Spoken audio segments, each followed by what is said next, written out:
The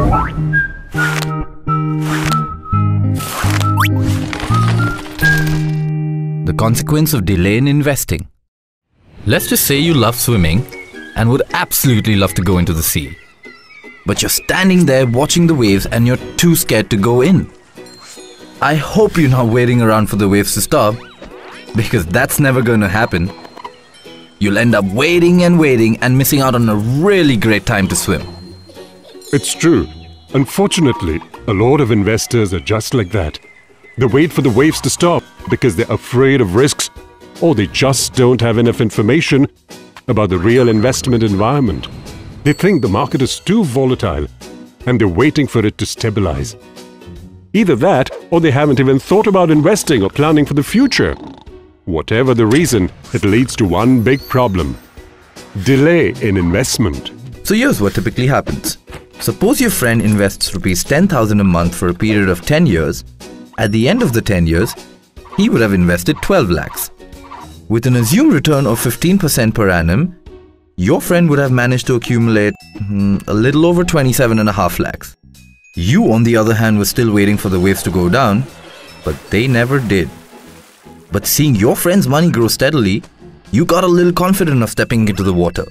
So you start investing, but have lost 5 years. Now you're trying to catch up, so you put double the amount every month for 5 years. You end up investing the same amount, but at the end of 5 years, you would have accumulated only a little less than 18 lakhs. Meaning that delay really cost you. To make up for it, you would have a few options. You could invest 3 times more money than your friend every month, or hope for a much higher rate of return. The return expectation is not entirely impossible, but you would need to take much higher risk. Wondering how your friend benefited so much by just starting early? This concept is known as the power of compounding. It's really pretty easy. The power of compounding allows for a small sum of money invested over a longer period of time to grow to an amount that is significantly larger. This is because the interest rate benefit is compounded, and the effect only keeps growing the longer an investor stays invested. Let's try this with an easier example. Say you invest 50,000 rupees in 1 year and get a 10% return on that investment.